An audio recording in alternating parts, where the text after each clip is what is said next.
গরুর পায়া আমাদের শরীরের হাড়ের জন্য অনেক উপকারী। বিশেষ করে হাঁটু ব্যথার জন্য অনেক ক্যালসিয়ামের কাজ করে থাকে। যাই হোক, আজকের রেসিপির জন্য আমি গরুর পায়ে নিয়েছি 2 কেজির মতো করে। ভালো মতো পরিষ্কার করে ধুয়ে নিয়েছি। তারপর আস্ত কিছু শুকনা মরিচ নিয়েছি ফ্লেভার অ্যান্ড কালারের জন্য। তারপর শুকনা মরিচের গুঁড়া, হলুদ, ধনিয়ার গুঁড়া পরিমাণ মতো নিয়েছি। তারপর আদা বাটা, রসুন বাটা, জিরা, অল্প পেঁয়াজ বাটা নিয়েছি।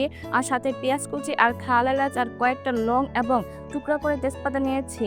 আর নিয়েছি আমার স্পেশাল মশলা, যা প্রত্যেকবার মাংস রান্নার ক্ষেত্রে আমি ইউজ করে থাকি।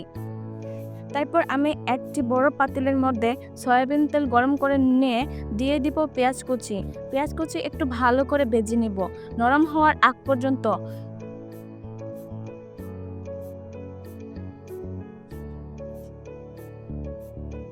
তারপর সব বাটা মশলাগুলো দিয়ে ভালো করে আবার কতক্ষণ নাড়িয়ে চাড়িয়ে ভেজে নিব।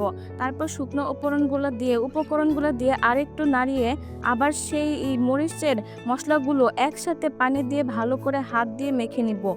এতে করে মশলাটার অনেক সুন্দর একটা ঘ্রাণ আসে কষানোর পর।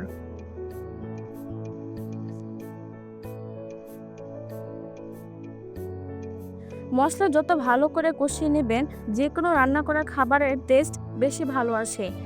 তারপর কষানো মশলার মধ্যে আগে থেকে ধুয়ে রাখা গরুর পায়াগুলো দিয়ে দিব। হ্যাঁ, এই পর্যায়ে কিন্তু আমি অনেক সময় কষিয়ে নিয়েছি নেহারিগুলা। আপনারাও কষিয়ে নেবেন। এতে আমার নেহারিটা যা হয়েছিল না খাইতে। তারপর আমি রাইস কুকারে দিয়ে ঢেলে দিয়েছি। আপনারা দেখতে পারতেছেন, রাইস কুকারে দেওয়ার ফলে নেহারিটা অনেক ভালো মতো কুক হয় এবং সময়ও কম লাগে। এভাবে আমি পরিমাণ মতো পানি দিয়ে কতক্ষণ পর পর শুধু নাড়িয়ে দিব। আর গরুর পায়া কিন্তু আমাদের বাচ্চাদের জন্য এবং বৃদ্ধদের নানা নানি অথবা দাদা দাদি দের জন্য হাড়ের জন্য বেশ উপকারী।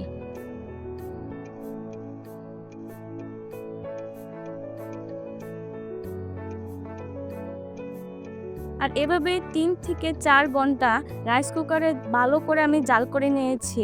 যখন দেখবেন মাংসগুলা হাড় থেকে সরে গিয়েছে, তখন বুঝবেন নেহারি সিদ্ধ হয়ে গেছে। এবং দেখবেন ঝোলটা যখন শুকিয়ে গেছে, এভাবে কতক্ষণ পর পর পানি দিলেই একটু বেশি করে পানি দেবেন যাতে ভালো মতো সিদ্ধ হয়। আর নামানোর আগে আমি একটু বাগার দিয়ে নিয়েছি, যে এই এক্সট্রা ফ্লেভারটা আছে সেটা আর না আসে। আমার নেহারি কালারটা দেখেন, মাশাআল্লাহ, আর খেতেও অনেক দারুণ হয়েছিল। চাইলে আপনারাও এভাবে রান্না করতে পারেন আমার মতো করে।